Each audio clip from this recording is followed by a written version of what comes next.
Welcome back, everybody, to another episode of the Southern Outdoorsmen Podcast. Starting off with another great listener success story today, this time from good old South Georgia with our listener, Mr. Tate Kite. Man, I almost just screwed up your last name again. I asked you right before we started and I almost screwed it up. Tate, how are you doing, man?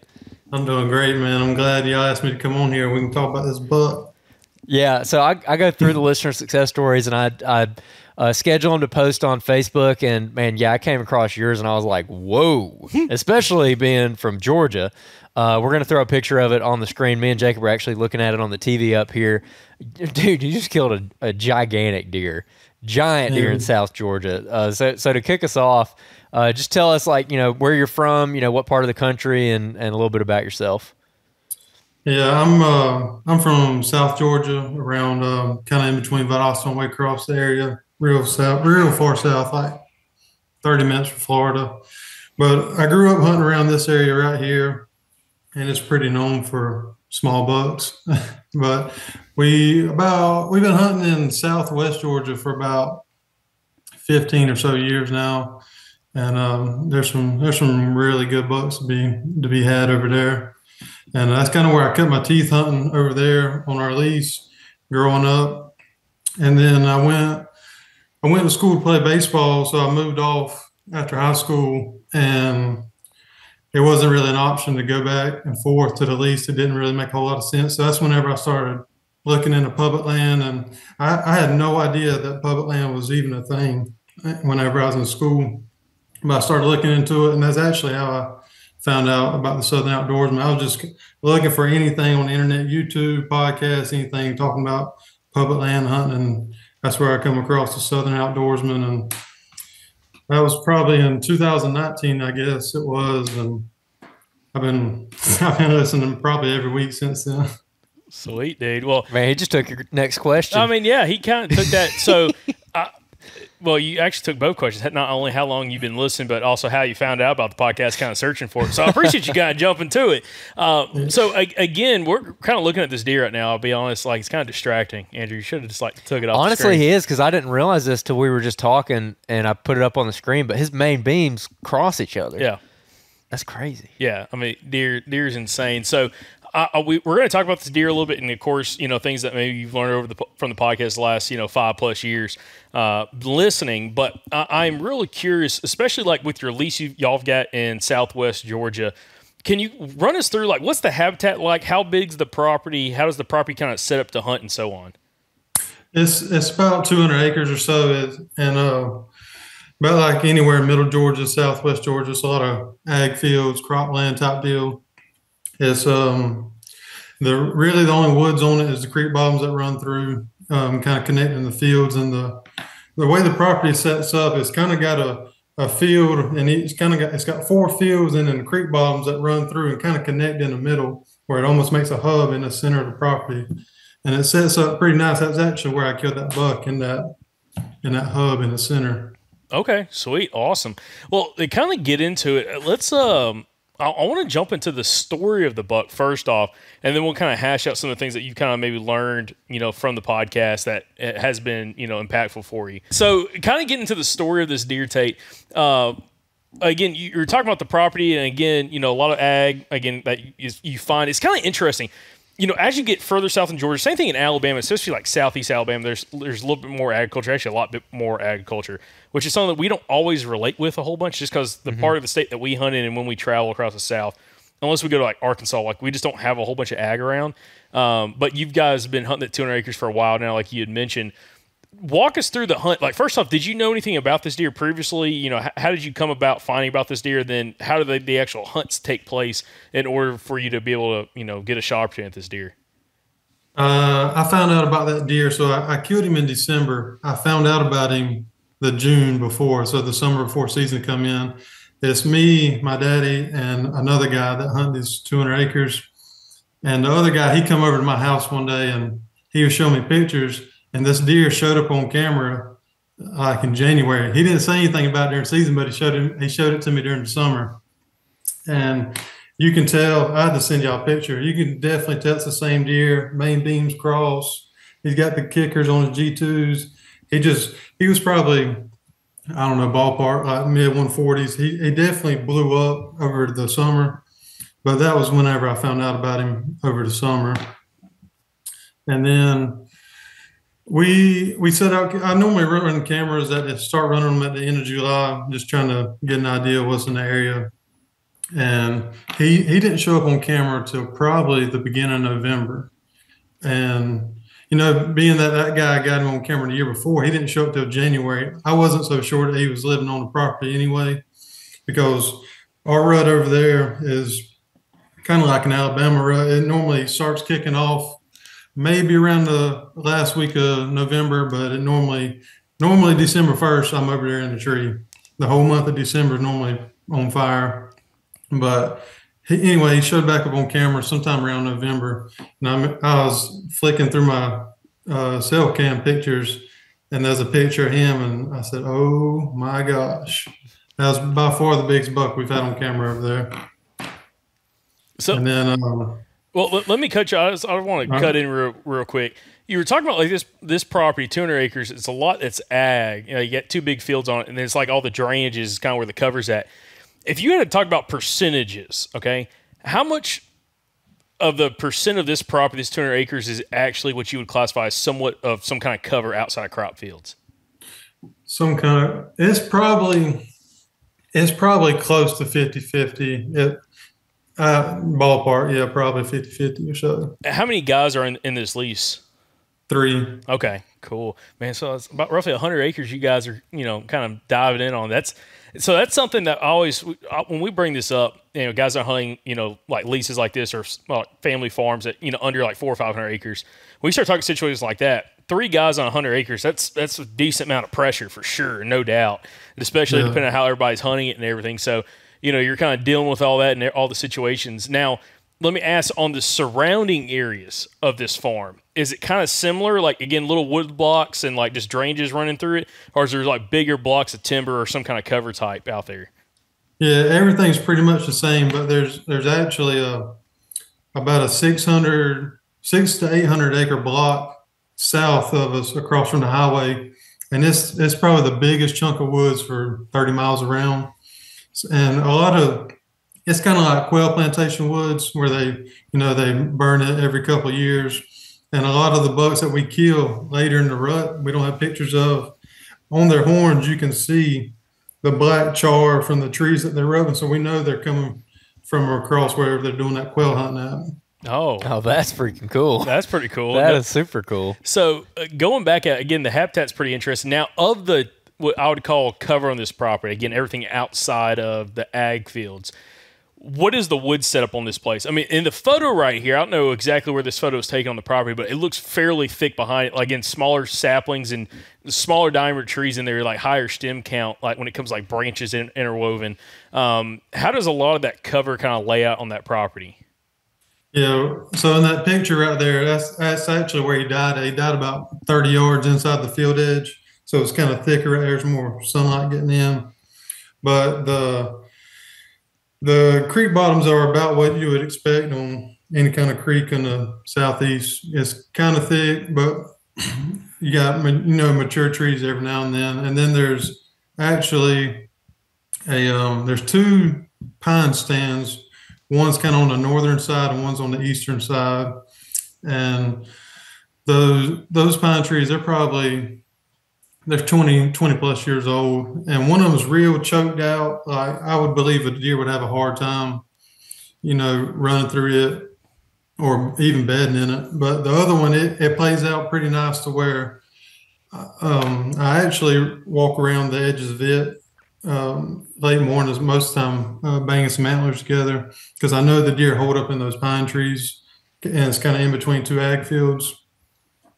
Okay, very cool. So kind of getting back to the hunt, again, the buck kind of showed up in November and you started hunting it. Was he like fairly frequently, on camera, or was it just like once or twice and then you kind of went in there after him? Like, how often did you have tabs on this deer? We only had 3 pictures of him, and it was like 3 days apart. And I remember the first time it was like 11 p.m. Next time it was 1 a.m. Next time it was 12. So putting that together from the season before, whenever the other guy got him on camera in January, I I was pretty certain the deer wasn't living on the property. But then again, we only have 2 or 3 cameras out, so we're not really like covering the whole 200 acres. You don't really know. But I just know where I had the camera at, he was more than likely not living within close proximity to that area. What were y'all running your cameras on, out of curiosity? We were running them on gravity feeders. Mm-hmm. Okay. We had them on gravity feeders on the corners of the fields. So the people we leased that land from, they lease it out to farmers, and they normally rotate cotton, peanuts, but for whatever reason, they planted cotton the last 3 years in a row. And you can definitely tell the difference in the deer numbers on peanut years versus cotton years, but you just you got to play the hand you're dealt. Yeah, man, I've always wondered about that with cotton because we got cotton fields around our house, and I never, ever see deer in those cotton fields, man. Yeah. There's actually a hunt camp a little down the road, a group of guys from Florida. And we rode up there one day, just kind of talked to them and kind of see what they're shooting and kind of hanging out. And they told us that, they said, yeah, man, I love hunting a cotton field on a cold January day. He said, them big bucks just go out there and eat that cotton and it makes them warm inside. I said, we're all right. We don't have to worry about these guys. That's fantastic. So I've actually seen bucks in Tennessee feed on cotton when it's still green before it turns into like July, August timeframe. But it's like it's not like a high quality food. I mean, it's not definitely highly sought after. Now peanuts. Explain peanuts, because we've interviewed a couple guys from like South Alabama, and they hunt peanut farms, and they're like, dude, it's insane. So explain on peanut years, how are deer feeding on peanuts, especially I guess like the nut itself, the tubular or the root system and everything. Are they digging it up? Are they eating like the top of the plants? Like what's it like when they're on peanuts? From my understanding is they will browse a little bit on it whenever it's still green. And as you know, the peanuts grow underground, kind of like a potato. And they'll browse on the tops, but whenever they get ready to pick those peanuts, I'm not sure what the machine is called. It's kind of like a combine or something that goes and flips the peanuts, and then they let it dry out. And once they flip them and when they pick them, I guess there's so many getting busted up, and the actual nut is coming out here and there. And then in the evenings, the deer will just flood into the fields. Dude, interesting. Deep South ag technique right there. Yeah, peanut fields, baby.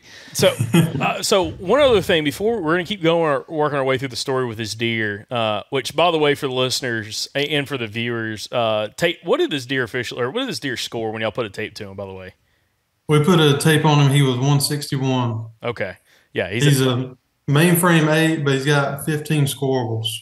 He's insane. So, again, you've been listening to the podcast for so long. Is there been what kind of specific, maybe not, unless you know specific guests, if you know of a specific guest that has been impactful for you, feel free to mention them. But like, what specific topics on the podcast have really like been impactful for you? Or maybe like some of your hunting styles and kind of some stuff you've been doing, even also with this deer. I would say that one guy that's probably influenced me the most is whenever y'all had Tim Knight on, and he was talking about calling. He was talking about whenever you go turkey hunting, if you left your call at the house, you would go back to the house. Like you would not even go hunting. And that's probably what's changed in the last 2 or 3 years is whenever it's from pre-rut to whenever season goes out, I'm always going to have my horns with me, and I normally don't take a grunt, but I always have my horns with me. And that's probably what I've implemented the most. And now I'm just like I would not, whenever it's that time of year, I will not go to the woods without my rattling antlers. Okay. Let me ask you, did that play a part at all with this deer? Oh, yeah. Oh, okay. All right, let's get back to the meat and potatoes of this episode. So, kind of walk us through it. Again, y'all had this buck on camera 3 times, and that was it. And again, it was always at different times. It sounded like mostly at night with that deer. So, what was like your thought process in hunting him? How did you set up? Kind of walk us through some of the hunts that led up to you actually being able to kill that deer. All right. I was actually hunting. We only got 3 pictures of deer, so we had that all the time with big bucks coming through, and they're here one day, gone the next, never see them again. But the season before, I had just a picture perfect, beautiful 8-point. And he was there from July until I pulled my cameras out. So I knew he lived in the area. And that was the deer I was kind of hunting. Even though I didn't get a picture of him, I had a good feeling he was still in the area. But anyway, we went over there. Whenever you was talking about pressure, the 3 guys on 200 acres, it's kind of like an unwritten rule. We don't go over there until it's game time. The rut's kicking off. We normally start hunting over there last week of or around Thanksgiving, and then we'll hunt it throughout the season. But it got around to I killed him on December 11th. I think that was a Monday. We went Sunday after church. We drove over there. We saw that there was a big, nasty storm front coming through. It was going to be spitting rain. And then on Monday, it was going to be spitting rain all day Sunday, all night. And then it was going to stop on Monday. And then a cold front was going to come in. It was going to be like low 30s, highs in the mid 50s for like the rest of the week. So we took a couple of days off work and headed over there. And got there Sunday, a little after lunch, and we went and hunt Sunday evening. And it was spitting rain. It was nasty, like 30-mile-an-hour winds. And then my game, I knew the rain was and the nasty weather was gonna roll on through until the next morning. But it was gonna stop. I saw where it was gonna stop at exactly like lunchtime, 12 o'clock. And it just so happened that the wind was going to die down, the rain was going to go away, and I can't remember if the moon was going to be directly overhead or directly underfoot at the same time that weather was going to get out there. So I kind of saw it just like all the stars were aligning, and like I know how deer, once a big nasty front comes through, to get on their feet and get around. So my game plan for Monday morning was to go sit on this road that connected 2 fields. I got a ladder stand on this road, and there's a bedding area on both sides. And you catch a bunch of you better have your hand on your rifle right there, because the deer are just gonna be slipping back and forth across that road. But I was gonna go there right at daylight. It was still gonna be nasty weather, but my game plan was to hunt there for like an hour and a half right at daylight, get down, go grab something to eat, and then go hop right back in a different stand that I got where I ended up killing the deer. And so the backstory on the stand I'm going to go to is it's a saddle that I got set up in this creek bottom in between 2 fields. But in 2019, I forgot which hurricane it was that came up through the Gulf. And the creek goes right down the middle of the woods in between this field. And this hurricane knocked over tons of huge, like 100-year-old oak trees on one side of the creek. But on the other side, it's just like normal. And you got so many trees laying over horizontal, and it's almost impossible for a deer to walk through on that side of the creek. So it really pinches them down to like 70 yards in between this field edge and the creek. And that's why I hung that stand there. And so that was my game plan, to go sit in the ladder stand in the morning, get down, and then hopefully be in that stand whenever I was going to get up in there probably an hour before the weather got out there, and I was going to sit the rest of the day. So I seen a bunch of deer that morning, got down, went and grabbed me something to eat, and I told the other 2 guys, my dad and the other guy that hunts there, I told them I'm about to go hop back in the stand. And they're sitting up at the camper cooking breakfast and whatnot. And I go hop back in the stand at probably about 10 o'clock. And I walk down this field edge to go towards the stand. And right whenever I enter the woods, I'm just going to rattle my way going to the stand, stop about every 100 yards. And I actually rattled up an 8-point on the way in there. He come in there and checked it out, didn't see much, and eased off. And I got up in the stand. And it's still ripping wind. It's like 20, 25-mile-an-hour gusts.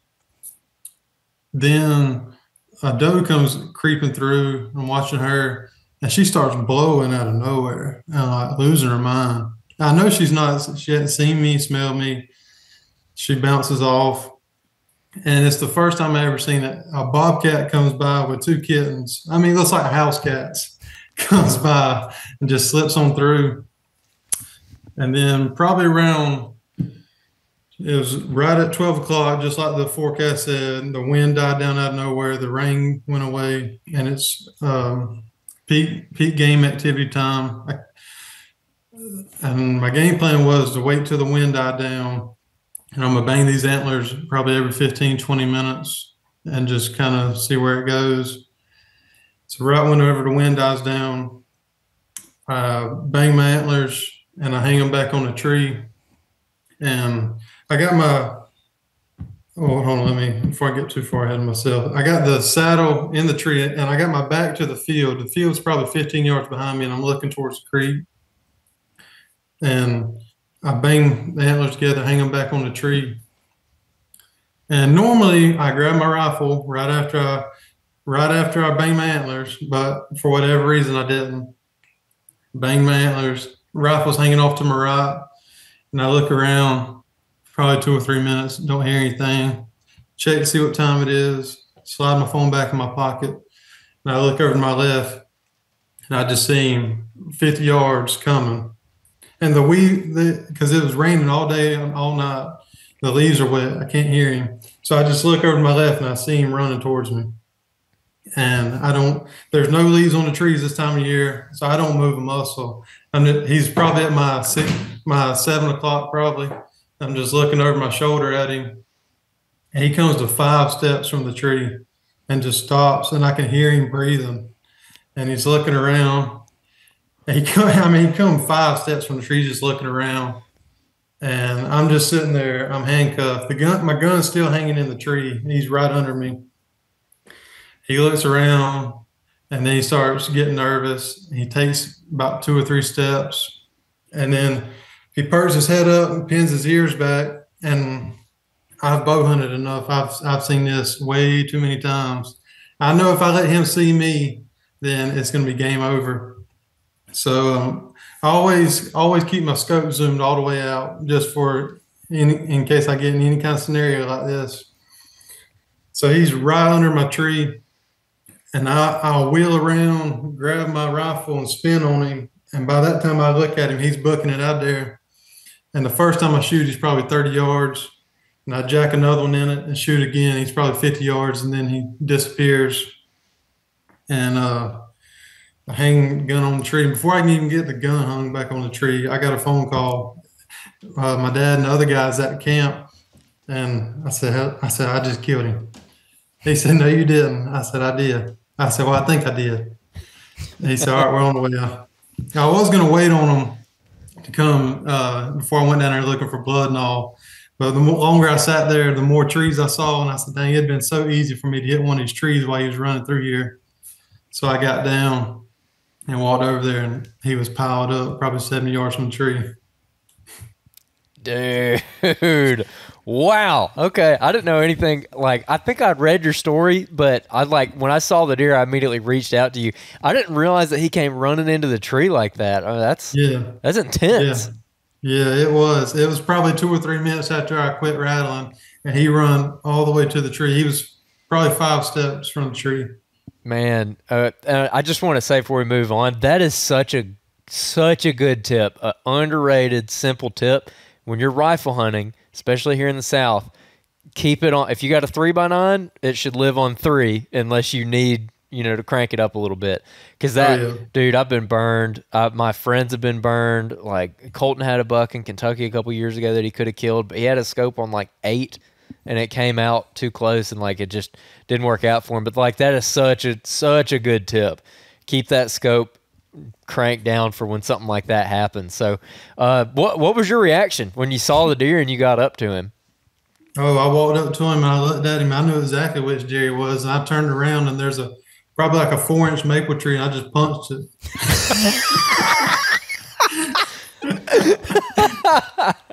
I wish I could have seen that. Oh, dude, that's crazy. So when he came running in, did you know exactly which deer it was? Like whenever he come running in, and he had his head cocked back, and I seen those main beams crossing like that. I immediately knew which deer it was. God, that's insane. But see, it's a good point, and this I want to talk a little bit more about like this area that you're hunting in. But it's a good point about the advantage of calling. Kind of like what you're talking about with Tim Knight. I do be honest, like because Tim was one of those guys when we first had on him and Richard Fodder, the two guys we've had on that really take calling very, very seriously. And kind of like what Tim mentioned in that podcast, like you're saying, like you wouldn't go turkey hunting without calls. Why would you go deer hunting without some kind of call, rattle antlers and or a grunt call? Mm-hmm. And like I killed a deer last year. It was the first year I've ever killed rattling in Alabama. Killed him in October on a muzzleloader hunt. And same situation as in like what you're talking about, high winds. I was down a creek bottom, hiked in, kept just hunting, scouting my way into a spot, ended up setting up. It was the last 10 minutes of light, 15 minutes of light. And I was about to break my knuckles. I was rattling so hard on those antlers just to like get the sound to carry because it was so windy. And it was right when one of those storms was like pushing through. It was kind of like you're saying, spitting rain. And within less than 5 minutes, he comes coming off the top of the ridge, drops down, starts thrashing a tree. I shoot him at 25 yards with a muzzleloader. And to me, that kind of taught me something specifically on the rattling. Like there's certain situations like that where, you get in some areas and some deer are just more aggressive than others. Like there's some areas I've heard of some guys hunting some pieces of public land or some counties or lease. And maybe it's because there's so many deer out there. Like the bucks really don't have to fight all that much. Or there's so many more does compared to bucks that like a buck's not necessarily maybe all that interested in sparring. Versus areas where it's a little more balanced deer herd, or there's just less deer in general. And if they want to breed, they got to make something happen. And kind of like what you're saying is like seems like you've had quite a bit of success rattling, and kind of taking what Tim Knight was saying. Is to explain your rattling style. Are you doing a little bit more aggressive rattling? You would say, like when it comes to like overall volume, or how would you describe what you're currently doing? So whenever I was probably like 12, 13, 14, whatever, I always took rattle antlers to me, but I never rattled in a buck because I just did whatever I saw on TV, and I would just bang, bang, bang, bang, bang, bang. I mean, just making the loudest absolute racket I could. And then I don't know how many times I've done that, never rattled in a buck. So I put it down for several years. But then I hear like people like Tim Knight and stuff, people that just absolutely believe in it. I picked them back up, and I think I heard the hunting public guys talking about this. Whenever you're rattling, if you watch a video of a buck fight, it's not just constant noise, just constant banging. Like you have your initial hit, but then they kind of grind. Like it's like a clang, clang, clang, clang. It's not just a whole lot of racket. Now, whenever they're fighting on like dry leaves or something, they're making a bunch of ground noise. But whenever I started, doing your initial hit and then just kind of grinding them together, that's whenever I saw a huge uptick in the amount of deer I was calling in rattling. Yeah, 100%. I mean, I'll say I was, about to take my hands off. It was from the grinding. It wasn't even from the impact. It was like just getting in there and popping those antlers, popping those tines together. By the way, I wanted to pull up Tim Knight's episode. Again, for video listeners, it's not on video. This is from almost 4 years ago. It's episode 188. Again, we're by the time this episode came out, we've already passed 600 episodes. Yeah, this will probably be episode 601. Yeah, so episode 188, pressure-based hunting and a fresh look at calling with Tim Knight. Again, episode 188. You can find it on Apple Podcasts, Spotify, iHeartRadio, stuff like that. It's a really good episode. Again, kind of a classic throwback. So I appreciate you kind of bringing that up. But that is a really good point. Talk about like the grinding aspect. Because if you go watch any videos of bucks actually fighting, or if you happen to get a witness one. Yeah, there may be a loud commotion of them impacting each other, but even a lot of times it's not even that. It's like they just kind of walk up, get like, a couple inches from each other, they lock antlers, and then they start to work on each other. And there's a lot of times in injury, I mean, you've heard this, like some crazy fighting in the past, but it's like they lock up, and it's almost like you're not hearing anything other than maybe ground noise if you're fairly close to the deer. And then all of a sudden they get a little space between each other, they pop antlers again, and then they're kind of locked back up again. So that is a really good point you bring up there. So the rattling's been a huge part for you. It sounded like that setup was pretty interesting too. Again, that real thick creek bottom with all those down trees as an area that's kind of pinching those deer around for you as well. So that was pretty cool. Also, when you're looking at kind of going back, what other takeaways do you have from that hunt? again, that maybe you'll kind of implement further, go into this season, or maybe lessons learned, stuff like that? I mean, what's some of those big takeaways you learned specifically from that opportunity, that hunt? Oh, next time, from now on, every time I rattle, you better believe that rifle will be in my hands. I will not leave it hanging on that in the tree. But yeah, I mean, it's little stuff like that can be the difference between, letting a big buck get away or, taking him home. I mean, it's just little stuff like that. And hunting, it's really hard because you really got to be on your P's and Q's to make it happen. Because all it takes is one time you don't do something that you normally do, and it could go wrong. Yeah, I almost don't even want to talk about that because that bit me in the butt last year.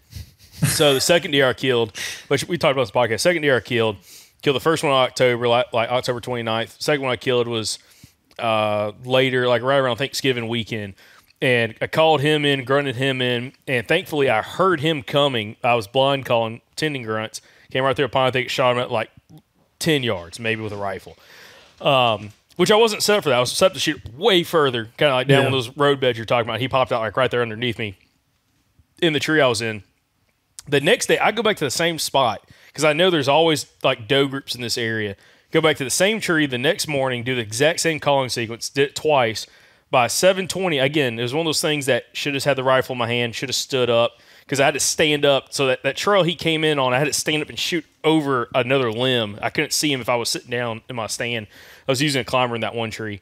And ended up, I called second calling sequence, and I start hearing just that loud crunching, stick breaking, pop, and everything coming right down the exact same trail I shot the buck on the day before.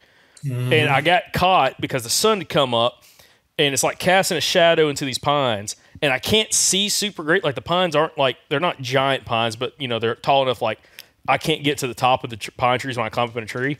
And I can't see into it all that well. And all of a sudden I catch movement, and I was like contemplating, by the time I heard him like running to me through those pine trees, crap, I need to stand up and grab the rifle. Well, I had the rifle in my hand, but while I was sitting down, I can't shoot him from right here because the trail is coming in on, he's popping out again 10, 15 yards. And I just sat there instead of standing up. And that was the dumbest decision because as I'm sitting, I catch his legs coming through like an opening in the pines that isn't more than probably, maybe 12 inches in diameter. I see his legs, I see his brisket, and I see his neckline come all the way to his brisket. I can't tell what headgear he has. And a lot of our WMAs in Alabama have antler point restrictions, so I wasn't about to just try to shoot him and just see what happened. But if I was standing, I could have seen through another window and actually seen what he looked like because he stopped about 5 yards shorter than where the other deer did the day before. After a couple of minutes, it got quiet. I kind of lost where he was at. I couldn't hear him anymore. And then, 20, 30 minutes away or afterwards, he was gone. Have no idea where he went. Nice. And it's like the same situation. Like if you're going to call, you better be ready to shoot. Like if you're in the saddle, it's just have your bow, have your gun in your hand. If you're in a stand, same thing. If you know you're going to have to stand up to potentially shoot if they come up close, have all that kind of, ahead of time in your head thought out because that definitely bit me in the butt with that buck. Oh yeah. No, this deer behind me, I seen this deer 5 times before I killed him. And one time I actually rattled him into 30 yards on the ground. I just had no idea he was even in it. I rattled him in. I had no idea. I sat there for probably 30 minutes. And I stood up to leave, and I turned around, and he's sitting there looking at me 30 yards, and he just bolts out of there. By the way, I don't know if you're on a laptop or on your phone. Can you tilt that sucker up? I want to see what that bad boy looks like.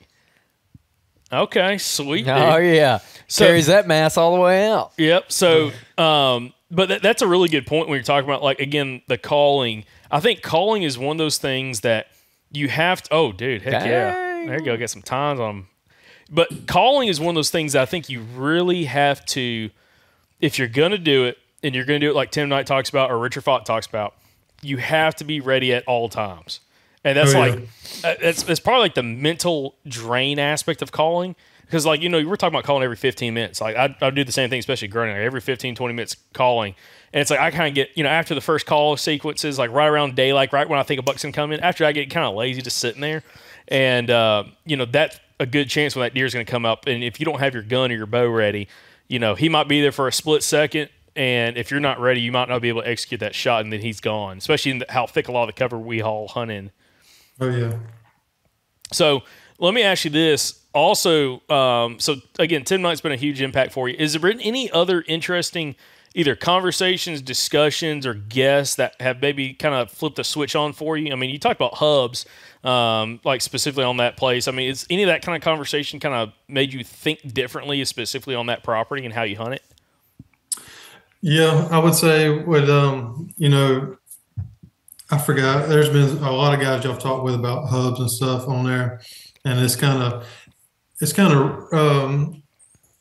I guess, kind of made me look at things differently and how I used to look at stuff and how deer use the terrain. And it's kind of flipped it around. And especially whenever y'all talk with guys that's been doing it for decades, like Bobby Worthington's, guys like that, those guys can take you to a T. And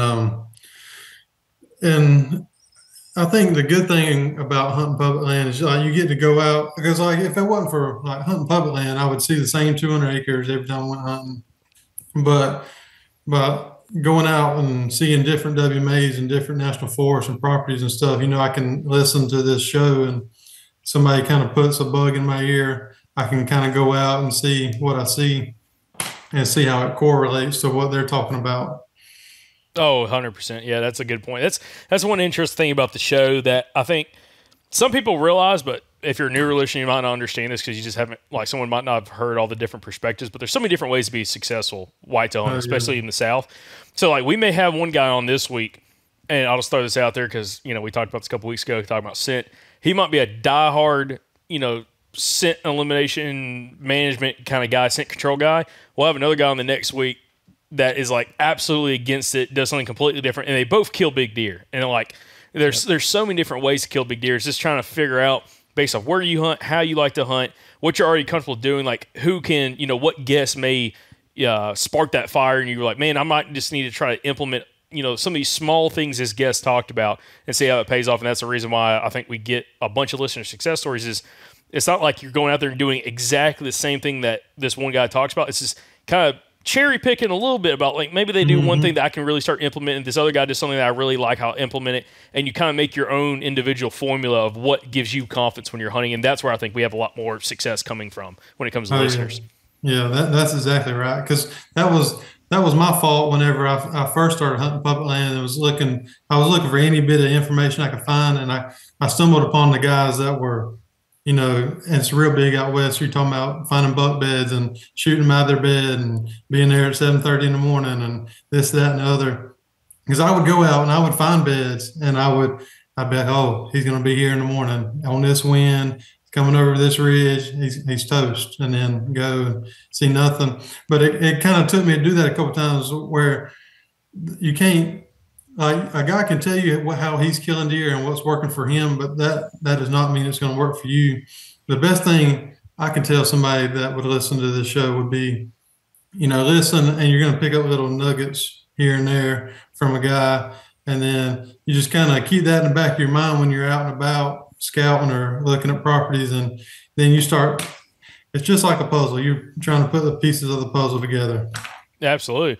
Well, Tate, I think that's a great point to kind of wrap up on this listener success story segment. So, Tate, again, greatly appreciate you hopping on with us. Congratulations on that deer, man. What a deer from, again, Georgia. So, hopefully you have another great year. Maybe you're not going to kill another 160, but maybe you kill 170. Hey, who knows, dude? Anything could happen down there, man. And the land of peanuts and cotton. Yeah. Anything's possible. So, definitely best luck to you. And, is there anything else you want to kind of wrap up with before we kind of head on over to the Q&A section of the podcast? I think I'm good. I sure appreciate y'all having me on here. Awesome, Tate. Appreciate it, guys. And listeners, viewers, again, we'll hop on over here to our next segment, talk about some Q&As and some breakdown from Monday's episode. So appreciate y'all. All right, guys, that's going to wrap up our listing of the week. Jacob, what's going on? All kinds of stuff. Getting ready for the World Deer Expo. Actually, starts tomorrow, Friday. Yeah, by the time this drops, Yeah, by the time this starts, we have the World Deer Expo this Friday through Sunday, July 19th to the 21st in Birmingham, Alabama. Super fun. Really excited for that show. So we're going to have a lot more hats. Excited to see everybody coming to that show. But other than that... booth 605? 605. Yeah, booth 605 upstairs in the Rut Funnel. Okay. Yeah, right in the rut funnel. If you've ever been to the Deer Expo, you know that there's a upstairs and a downstairs in the BJCC. And to get to the downstairs, you've got to go through quite a pinch point. Before you get to the escalators and everything, it's where you would want to put a mock scrape, for instance. You know, if we were deer hunting this spot, and we're right there where you would put that scrape. So it also makes a pretty good visual. Yeah, our booth is at scrape. It'd be the perfect spot. Yeah, definitely. Yeah, that's the X. It's a good spot. It's the rut funnel. So we'll have Vortex right across from us. We have Michael Perry and Kathy Perry going to be off to our left, booth 604, I believe, or maybe they're 606. And then to our right is going to be Daniel Lemon and Jeremy Aaron from Do It Yourself Hunter as well. And our buddies at Weaver Meat Processing is going to be next to them. Yep. So it's going to be a party, man. Yeah, it's going to be fun, dude. It's going to be like our whole row. Yeah. We've got all our people with us. It's going to be a good time. So, but yeah, get that going on. And other than that, man, just, I don't know, we're kind of in, I call this like the summer blues a little bit. Getting ready for like fall to come, like getting ready for dove season kick off here in September, deer season, the whole 9 yards. I can't believe how far are we into it. We're a minute and a half into the podcast. I already said whole 9 yards. Oh my gosh, man. Yep. Quit mentioning it. You're going to ruin it for people. It is what it is. Golly. But anyways, other than that, no, like today we had, or on this episode, we had Tate Kite. Yeah. From Georgia on for a listener success story, and he killed a hammer in southwest Georgia. Mm-hmm. I mean, a big deer. Yep. Very big deer. Once again, the deep south, like coastal plain, kind of showing out a little bit that there are big deer down there. Yeah, it's got to be in the right spots. But again, you know, he's coming from an interesting area, which, by the way, I didn't even ask you how you're doing, but we'll just skip right on by it. It don't matter. I mean, you've been running some trail cameras. I've been running some trail cameras, son. I'm trying to think, what else you been doing? Well, I put one trail. Well, we'll get to it in a little bit. Oh, okay. Yeah, right, I got you. The hunt continues. The hunt continues. Yeah, for Steve. It's getting. See, you're saying this is the summer blues right now. I'm getting fired up right now because Jacob doesn't run any trail cameras at all, like ever. I mean, he has some. He had a Lone Wolf custom gear trail camera. I don't even know if they still make them. Do they? I don't know. You bought one when they first came out, and it sat in the package in the closet for at least 3 years. And then finally, I was like, give me that freaking camera. I'm going to go put it out. Yeah. So I went and put it out somewhere. Yep.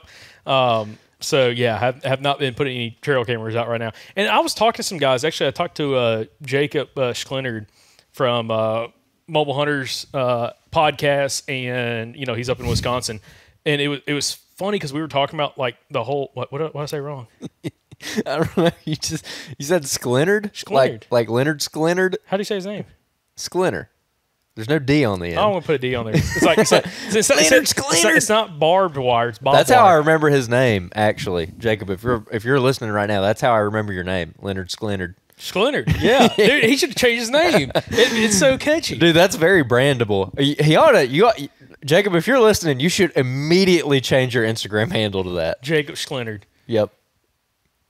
Anyways, okay, all right, yeah. So you were talking to him, yeah, and first off, we had an interesting conversation about thick cover, okay? And he made a post about this. I don't know if you saw this on the Mobile Hunters Facebook group, and he was walking through like a cattail marsh, like just tall grass and cattails, and definitely it looks. I just walking through. I can imagine, like I don't know, it can be fairly humid in Wisconsin, but just like that sun bearing down that and the ground being moist and like how humid it probably would be in that grass, like just misery in the sun. Mm-hmm. And I feel like it's crimp. Kind of jump around the conversation. He posted about that. Like, oh man, we got thick cover up here. And all the Southerners jumped on.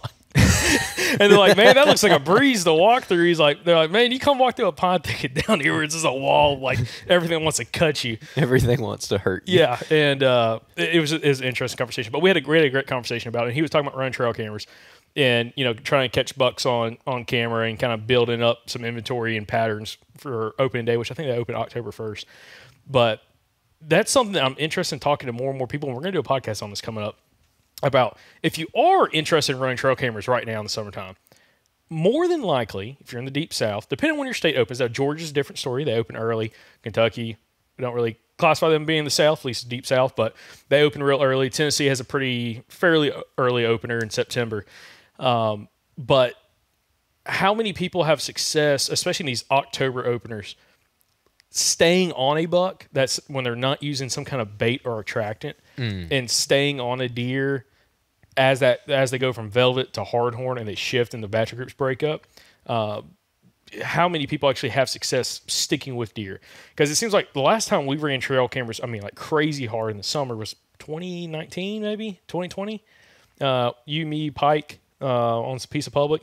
That's the last time you did. But I'm saying as a group, yes, I'm bringing myself into it. And well, dude, that was the most cameras I think we ever ran. I think we were running like 20-something cameras between all three altogether. of us. Yeah, I think that's right. That was the summer that you put out those cameras that you just picked up like. Picked one up. I got most of them. There was one I forgot about, and by the time I found it, someone pulled the SD card. They can have it, and the camera was just sitting there. And just, I mean, it was. Wasn't it full of water or something? Oh, it was bad. Yeah, it was full of water, and it's not like it can flood right there, but it just decided it wanted to waterboard itself at some point. So, but that year, we had I never got any like real big deer on camera. I think, did you have any on your cameras that summer? I know Pike had a bunch. That's when he had the Wizard on camera that Scott ended up killing later that season. I think I had one really nice one. I think the majority of those cameras were Pikes. I think that we were helping Pike put out cameras because I didn't have a lot of cameras at that time. I think I had 11 over there. There was on that one area, though. And it was like does, and like I bumped a bat because that's when I bumped the batch group, found that deadhead of that buck we had on camera like a year before, 2 years before. Yeah, and across the valley from right there is where I got a pretty nice one on camera. Yeah. So, but split G2 buck. But what I'm saying is, like those deer, give example like what Pike had on camera. He was able to stick with the Wizard, the big buck, but I think he had some other ones that kind of just like disappeared. It took him a little while to relocate. But that's what I'm interested in is like the guys that are running summer cameras, how they're going about relocating bucks, if they shift, if they don't shift, the whole, like just all that. And that's what I'm really interested in kind of figuring out more so, because I'm sure there's other people out there that have that question. It's like, okay, if I get your big buck on camera now, if he sheds, when he sheds velvet, what's the thought process on relocating that deer? Because some deer may stay right there, like the 10 point. He never really left. You had him in the summer, had him all fall. That deer was just like, man, this is my spot. There's other deer, like you hear guys like, I remember a conversation we had with Jamie McKay. And it might have been, I think it was maybe just me and him on an episode. I don't know if you joined for that one. It's the last time we had Jamie on, and we were talking about trail camera. I was talking to him about trail cameras. And he was talking about specifically, like, man, you get all these battery groups in the summertime, like big deer, and then by like first week of September, they're shedding velvet where he's at, and they're just like gone. Like some of them stay, some of them you relocate, but some you might have to go 3/4 of a mile into a different drainage system to find those deer. And I think there's a really good art to what consists of that. And that kind of goes back to talking to Jacob about him trying to relocate bucks and staying on deer, just because like they have like where he's at, he's out in a lot of those marshes and the deer are like all in and around that. And he was telling me, he's like, when the pressure comes on, those deer are in that stuff. Like they're not on the edge of it. Like, yeah, you might kill them on an island or a little hardwood ridge top around it. Because like when the pressure comes on, they are in that crap, and you got to kill them in that. And he was like talking to me about some of the setups, like his buck he killed last year, not being able to get very high up in the tree, shooting down into those cattails. And it just makes me wonder, like, again, in certain areas, how much those deer shift between velvet to hardhorn into the rut. And kind of going back to like GPS studies we did, those episodes we did with Bronson Strickland, you know, the percentage of bucks that are more homebody versus the ones that are a little more, what do you call them? Like bucks that like to move a whole bunch more. I forget the term he called it. But there's like a certain percentage that were homebodies, a certain percentage that just were like more roamers. And it's like the roamers are almost like the ones that like, man, it's awesome getting a photo of them, keeps you excited, but like may never see that deer again, especially if you're hunting like a small piece of private or something. Yeah, I agree. And by the way, with Jamie McKay, it makes sense being where he hunts is a big wood setting. And the deer have to travel a lot further to actually get everything that they need there. So it kind of makes sense that there's that big shift. But, yeah, I mean, with Pike, he ended up killing that buck that following year, or that fall, and he killed it like 40 yards from where he got it on camera a whole bunch all summer long. And that was in December when he killed it. Was that the same year? Mm-hmm. Yep. Was it? Yep, that was the same year. Yeah, because that was right before COVID. Oh, okay. And but anyways... So, yeah, that's one thing that we learned with him was at the time, like if you think back to 2019, what we were really curious about summer scouting and stuff, and we were trying to do a lot of episodes back then on summer scouting, and we're trying to ask people, do they relocate or do they not relocate? And we were all under the impression like, oh, they're going to shift. That was about the same time that we had the Josh Driver episode where he's talking about cast a wide net with your cameras in the summertime, and then, kind of narrow it down when you find the buck that you want to target, and then basically try to predict where he's going to go to. So if you got 10 cameras and you're on him for, a while, take 3 of those 10 cameras and go put them in spots where you think he might shift to, and try to stay ahead of him. And then what we found out that year with our cameras is that a lot of them don't move. Like if you're in pine country, really diverse country with a lot of thickets and a lot of food, a lot of browse, they don't have to move really. Some of them, and I think Bronson kind of tied a bow around this for me at least, in that they all have different personalities. So some of them do move, but a lot of them don't. So like you still have like that roamer buck that he might have 2 distinct home ranges. But a lot of them don't. A lot of them just hang out in one little area. And yeah, the 10 Point's a great example of that, dude. I got him on camera there in July and January, and every month in between that. Like he just never left. So I'd love to go in there and find his sheds, but it's a little late for that. Probably need to run a fire to go find those suckers, depending on where you dropped them at. For sure. How thick it is. For sure. But again, that's something. It's just an interesting discussion because, like, great example, like Anthony down at the farm. He doesn't run camera. He doesn't start running cameras till like early mid-August because he's like also because they rut again Christmas, December, late December, early January down there. And at this point, it's kind of like your club. Like they're not developed enough to really know exactly what deer you're looking at. But by the time you get to August, like those deer down there typically don't shed their velvet until like maybe mid-September, roughly, give or take. I mean, even into October. There's a chance. I think most of his deer down there was kind of mid to late September is when they've shed. I can ask him though. But he's like, I just don't care about running cameras in July. It just, to me, doesn't make a whole bunch of sense. Like I'd rather wait a little bit more, wait for them to develop a little bit more on the rack, and then kind of figure out which deer are back, any new deer, or like go through old pictures. Like, is this the same like one of the bucks I had last year? Maybe he blew up or had a different kind of characteristic this year, and it's just interesting because he's been doing that forever. Like he doesn't run anything like in June or July typically. It's always sometime in August. And it's like when we were kids, I've told the story before, but I think it was down there. It might have been during dove season or even before dove season. Me and Christopher down at the farm, and Christopher brought like a one of those scrape drippers, like with a plastic rubber tube, whatever. And he put like some doe and estrus out there and made like a mock scrape on the farm. And Anthony got so pissed. He got so upset. He found it later and he was like, "What the heck why did you do it? Like these deer ain't rutting for 4 months. What are you doing?"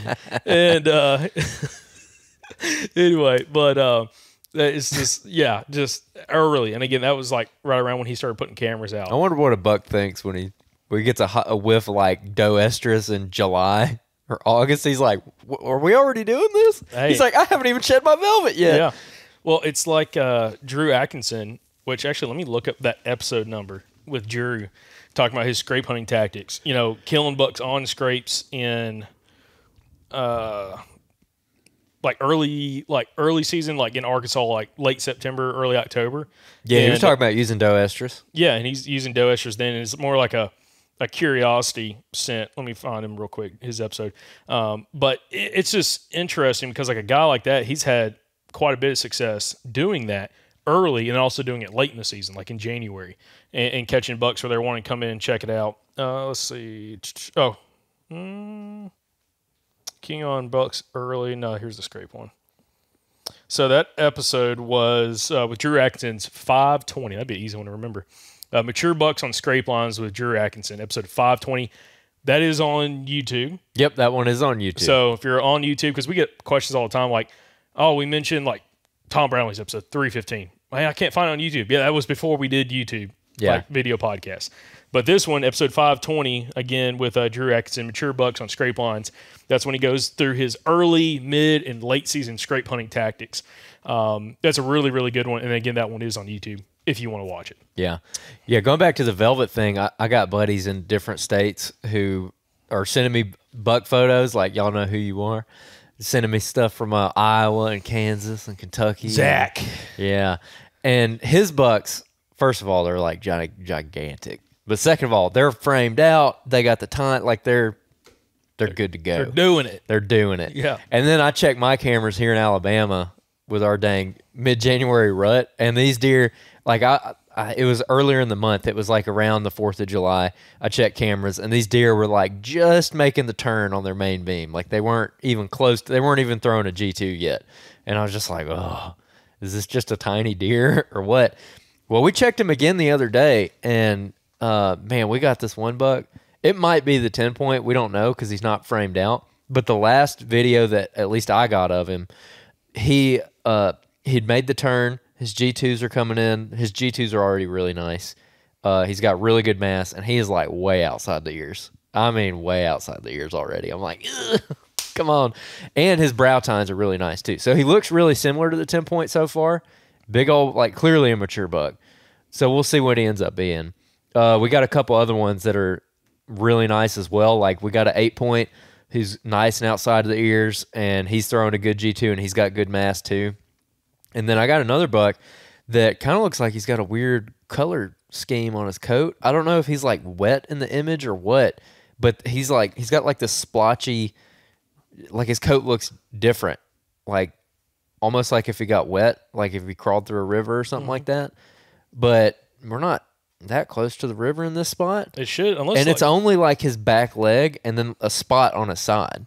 So it doesn't, like, I'm like, I don't know how he... Does it look like road rash? Like he got hit by a car? I'm like, he's either piebald, and it's the night image, so I don't know what it is. I'm like, he's either piebald or but he's not walking with a limp or something. Because my first thought was he got a bunch of hair knocked off him by a car going down the highway.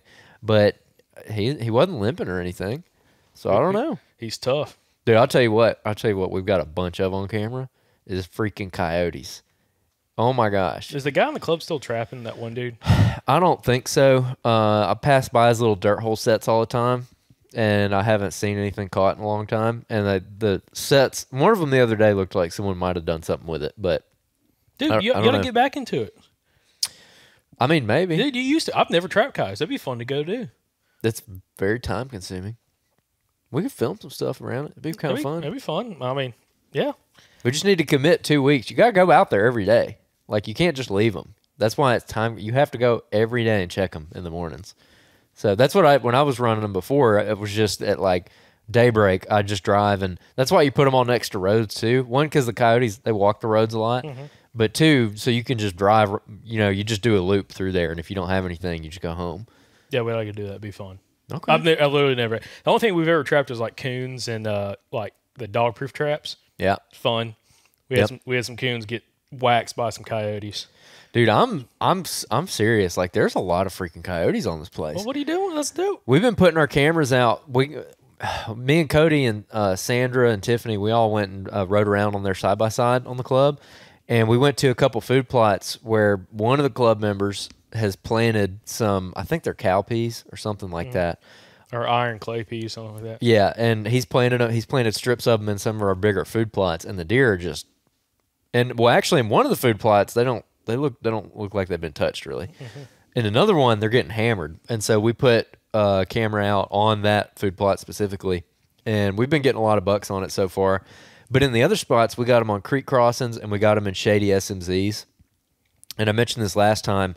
The SMZ that is in the planted pines or the thinned pines, and when you look down there at this SMZ, like it's dark, like it's really, really dark, and you can see like literally it's so canopied out that it's like black underneath there. And then you walk down into it, and there's a nice draft going down it, and there's a nice breeze. And so I went down in there and put a camera out. Me and Piper went, and that's where I got that buck that looks like he's got the road rash or whatever. So he came by, and then I got a doe coming by real consistent, and then I've got coyotes coming through there like every single day. And so I checked that camera, and then we put some more kind of down there in that same area. We've already got some little bucks using those. Those are cell cameras that we put out. So it's going good so far. We found, actually, that reminds me, like, I don't know why, but I can't find buck sign on this club. Like, I cannot find buck sign on this club for some reason. And somebody had mentioned the other day, I think it might have been Shane or maybe Paul in one of our group messages, mentioned something about you like getting some kind of map where you have the sun exposure and looking at the sun exposure. Like there's a tool on Caltopo that does this. looking at the sun exposure for like 7 p.m. So our sunset here is like 7:56 tonight. So look at the sun exposure from 7 p.m. and see which areas are shaded blue. So which areas are going to be in the shade at 7. So that's the first place where shade gets cast. And go to those places because that's where the thermals are going to fall first. So we went to a place like that. I went and did that, found a spot on the club, went in there, and it was actually Saturday, and it was right when Trump got shot. And it was like 6 o'clock. My phone blew up with all you guys in the text messages. So it was like probably 6:30. But as me and Mike were standing there, being like, holy crap, what happened? I could feel the thermals already shift. And it's like way before sundown. And I had milkweed with me. And so I was pulling out my milkweed, and it was already falling. And you walk like 45, 50 feet up the hill, and you pull it out, and it's sucking up into the thin pines. But if you're down there in that bottom, it was going down, and it felt real nice. And we kind of start looking around real close at everything, and just standing in one spot, I counted 7 rubs, which for this club is a bunch. That's like a bunch of rubs. So I got real excited. So we put 2 cameras out in that spot. I put one facing the creek coming through there has got big cut banks, and it's real rocky. And there's a spot on the creek where it kind of flows around this tree, and it made like a little sandbank. And so it's almost like a little bridge that goes across the creek where everything else is cut bank. So I put one right there looking at that. And then probably 40 yards down, Mike put another camera looking on the other side of the creek. So we got like this whole bottom covered. And we already got a little buck right there. But that camera's only been out for, I guess, 4 days now. So we'll see. We'll see what happens there. But I'm pretty excited, man. Okay. I'm very excited. So, see, you got summer blues. You ought to go, and you ought to go crappie fishing. Or you ought to go put some cameras Dude, in. I tried crappie fishing. So 4th of July weekend, went up to Gunnersville. Yeah. Parents' place. And, dude, like I think it was 2 4th of Julys ago, it was like in 3 days, I think I caught, it was like 65 keepers I caught right there at their boat. And just insane. Dude, I did not catch, which I was only there for a day, like one day and left the next morning. I only caught 2 crappie the whole time. None of them were like of size. My sister caught a keeper, and my brother caught like 2 keepers, whatever, flayed those. But the neighbors all have like those big green underwater lights. Now everybody has them. It was the most insane. I know this is not legal to do, but dude, if you had a cast net, it was the most insane thing you've ever seen of these giant crop. Dude, like one of the guys, he was like, dude, that might be the state record right there swimming. Like, dude, I'm talking gigantic fish. Okay, like get the spear. Like you can't spear. I don't think you can't spearfish in Alabama. But like if you were in like some of those lakes up in Arkansas where you can spearfish, that would be the move is like night spear hunting with one of those lights and just sitting there, dude. Like just go down and just, oh my gosh, it's insane. But dude, they wouldn't eat a jig. Like I was too petty to go buy minnows and like typically just catch them on crappie jigs. It was so frustrating. Dude. I was so frustrated. Just went and got you some manners. manners. I'm like, dude, I'm done. I'm like, I can't take this no more. This is terrible. Terrible, dude. So anyways, yeah, that didn't make it any better. Trust me, if I would have caught a bunch, I'm like, oh, we're just going to crop fishing. We're just going to go every weekend. Well, we got this like little tiny pond on the club. This pond is like maybe an acre. Mm-hmm. And it is slam full of crappie. It's like my dream. It's like my dream pond, dude. Every time we go there, we catch a bunch. So now that's what I've been doing. I stashed my canoe out there, and we've just been going out there and by the way, we had a listener getting them. We got a listener, Sam, who's a Patreon member. He found your club, right? Oh yeah, he casually mentioned that to me. Yeah, I was like, "How did you find it?" Out of curiosity. Yeah. Like it's cool. I'm just like I'm kind of wondering like, what did I say that tipped you off? Actually, no, I think he told me. I think I put a drone shot on something, and that's how he found it. I was like, oh, that's good to know. That's good to know. Yep. Very good to know. And then also he found the thicket based on how you talked about of where the 10 points at. He sent it to me. He's like, is that it? I'm like, you're within about 150 yards, 200 yards over the deers. Where All right, Sam, I can bring a guest. I mean, shoot. He's got to come all the way down from Maryland. That's hilarious. Yeah. I was like, dang, dude. I'm like, all right. I'm like, I told him, like, because he showed me that. We talked about the Patreon meeting last Thursday and the Hunters Hangout. And it was so funny. And he's like, I'm like, Sam, you got too much free time on your hand. I'm sure your employer really loves it. He's like, dude, I work like 4 days a week. I'm off Friday, Saturday, Sunday. He's like, man, I got nothing but free time on the weekend if it's not hunting season. And I'm like, okay, note taken, dude. I'm like, cool.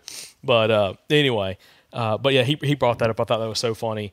But no, I mean, like, there's a couple areas that I'm interested in checking out, like where I found specifically that second shed during turkey season, where I was turkey hunting at with Thomas when he killed his second bird. Okay. I want to go back and not necessarily that parcel, but part of that public and see what I could find buck-wise, because like the habitat's pretty freaking good. And like I was fine. Like we found one spot where actually you went in there and turkey hunted. But one day I was like, man, there's like 3 birds in here. You didn't hear a single bird the whole day. Yeah, you gar hold me. Yeah, well, whatever. There's a big scrape up there on one of those ridges, and I don't think they're going to use it this year because it's kind of like just how the habitat lays out now. But those deer are still in that area. And I'm very interested in seeing like what the quality bucks are over there. You don't think they're going to use the scrape? Maybe. Why wouldn't they use the scrape? It'd probably be nighttime. Oh, because it's open now? Yeah. So, but I want to go check it. You it. don't know until you throw a camera. I know. Well, I was thinking about it. I'm interested in checking it out, see what it looks like now. But I'm very interested in seeing what that looks like. So, anyway, this is gonna be exciting. Well, it's been a really busy summer so far for us. Like with all the shows, we've just had a lot going on from a work standpoint. Well, speak about shows. So I was gonna say after that one that we're about to announce, I think that we'll have more time. Are you gonna scout this summer? Is that what you're saying with that? Yeah. You're gonna go out and scout? Yeah. Okay, cool. I want to go. Okay. No, you get the club, man. You stay on your previous lane. I'm going out with the pours on public, baby. I'm going out with the pours. Yeah, no.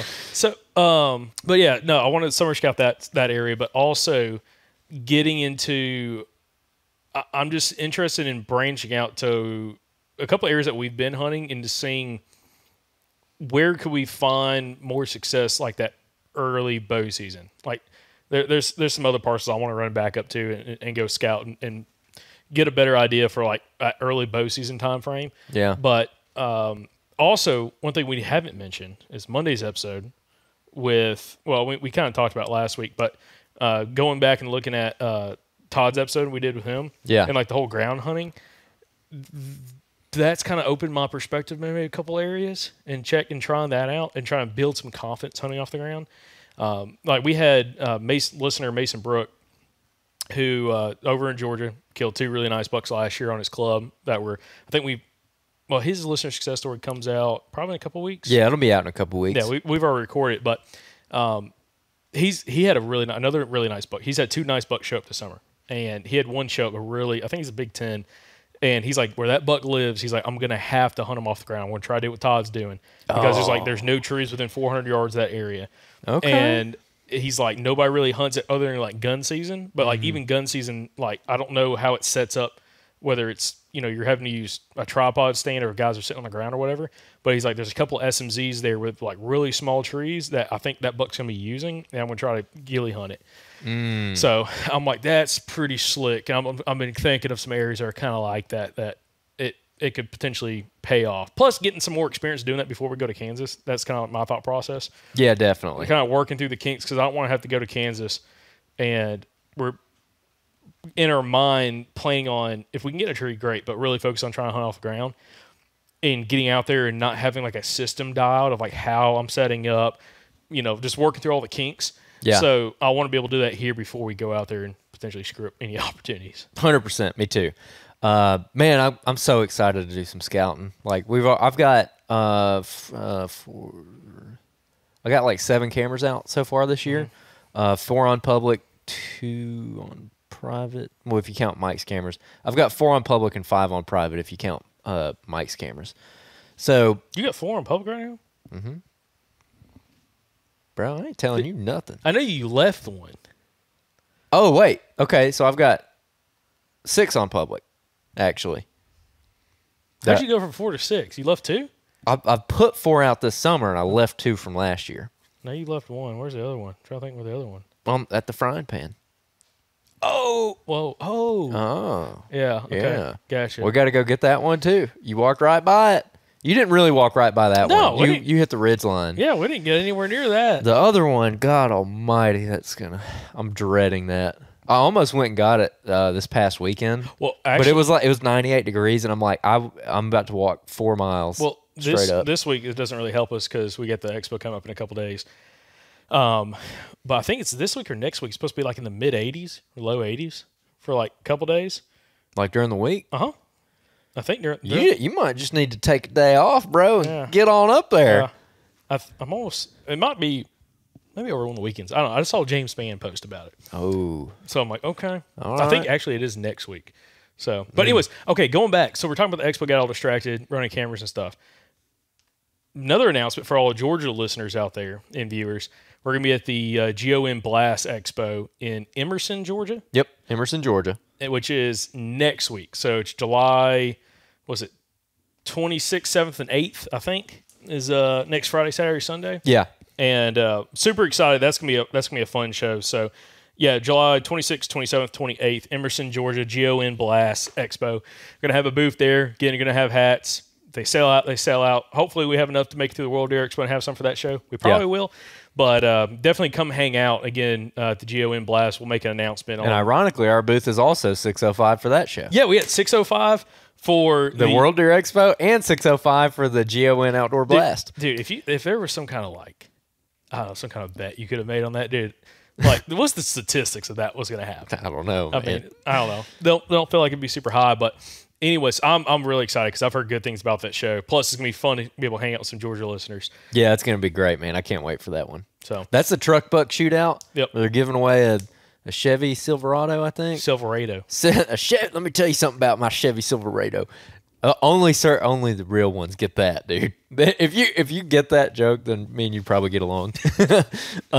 Anyways. So they're doing the truck buck shootout. Actually, one of the listener success stories that we recorded the other day, it's not out yet, but he will be shooting in the truck buck shootout. Adam, mountain buck guy, shot it up in the mountains. Sorry, Adam, let me think. 150-inch Georgia buck from the mountains. Oh, yeah. Yep. Okay. That's another great listener success story coming up. We recorded a whole basket full of them the other day. I'm trying to track them all. Yeah, it's kind of hard to remember. We recorded 4 in a row. Yep. So yeah, he's actually shooting for the truck. So that's gonna be fun. Hope he's been practicing with his air gun, his dude. Pellet gun. Southern Outdoorsman listener needs to win that truck. Oh, that'd be awesome. Full interview on the podcast afterwards. Yes. You got the truck pulled up. Yep. I moved my head over here like it's going to sit behind us in the studio. That won't work. I have to open a wall to bring it in here. But no, I'm super excited for that because the World Deer Expo they used to have when AON, Alabama Outdoor Newsletter, or was it Alabama Outdoor News? Is it News? Okay. When they were around, they would have the truck buck shootout in Alabama. And my uncle, Michael, he's been in it. I think he might have shot 1 year, but he would always submit a buck every single year for it. But it was cool because they give away like rifles and bow. I mean, if you won like the biggest deer that was submitted that week, like you won some stuff, okay? Yeah. Which is like legit, like, you know, not just a couple $100, like $1,000, a couple $1,000 worth of gear, a bow or kitted out rifle, whatever. And you know, they got rid of it, but it was always cool going to the World Deer Expo and watching them shoot there. And I remember, I don't know, it might have been one of the last years they did it. I actually went and watched it because typically when I was there, like on Saturday when they shot, I would go look at it. I might watch them shoot for a little bit, but I never stayed for the whole thing. But I watched the final 2 guys getting down and shooting. I forgot the dude that won it, but Alan Summerford, didn't he win it 1 year? I think he did. I think he might have. I think he actually, because he like casually mentioned it. I was like, what? Yeah, I'm almost certain. Like when he killed his giant buck, I think he won it that year. Won the truck. Alan, let us know if that was accurate or not. You might not. I feel like I remember him mentioning that. Yeah. So it's like that's pretty sweet. I mean, listen, I wish I could win a truck. I'd be calling back. What kind of pellet gun y'all shooting again? What's the distance? What we got to shoot again? I think it's like an egg or something they got to shoot, or they used to shoot. I don't know what it is now. I don't know. We'll see what they do in Georgia, but that'd be sweet. But first off, to do that, you got to kill the biggest buck that week that was submitted. Yeah. So some weeks it might be a 110-inch deer. Other weeks it might be a 160 in order to win, depending on like what week you kill that deer in. It's like a lot of times it seemed like the guys that had the best chance is the dudes that always would kill like like a nice buck, like late October, early November, before anything got good. It's like that was your best chance to get into it. Because if you wait till like end of November or December, good luck. We've got some pretty stiff competition. Good luck. Gun season, guys killing some real big deer, both on public and private. I don't know if they did that. I wonder if GON's like this. Did Alabama did they ever have a public section and a private section as in like that competition? I don't think so. See, that would be kind of cool. Like they had two different categories, and it was a head-to-head competition between the public land dude and private land guy. Like it was a bracket system. Like each week, biggest one killed on public, biggest one killed on private. Worked his way down in the final two. One was on public, one was on private. To see who's the best shooter. That I'd pay to watch that. I talk to the folks at GON. That'd be sweet. See what their thoughts are. That'd be sweet. So anyway, the idea, man. Normally this is where we do Q&As, but we had a whole bunch of y'all write in, not with Q&A submissions, but with career suggestions, which we appreciate. We were looking for that. We've got a big old fat list of career suggestions now. Again, we are going to do something with that here in the near future. Just about, what jobs out there, if you're looking to maybe change careers, or maybe you're a younger guy or girl and you're trying to figure out what you want to go into after high school or after college, career paths that are going to afford you the time to be able to go and hunt. So we're gonna do something with that soon. But we got a whole bunch of those. Not a lot of Q&As. Hey, did of all this career paths, did unemployment get submitted? Dude, me getting on food stamps. Getting that check, baby, coming in. Listen, dude, I knew some people during COVID, and they took that unemployment check, and they were out killing some turkeys. So I'm like, I don't know if that got submitted, but that's one. Dang. I bet we're going to have someone write in. Yep, there you go. Yep. Using the system, baby. Yep. Yeah. But anyways, I'm excited for us to cover that. But yeah, what we'd really appreciate everyone out there, whether you're watching the podcast or listening to the podcast, is go submit a Q&A. Again, down in the show note below in the audio version of the podcast or the video version, there's a link down there, or you can go over to the southernoutdoorsmen.com, and there's a tab on the website, Q&A form. Again, submit your question, and we'll answer it on these Thursday episodes.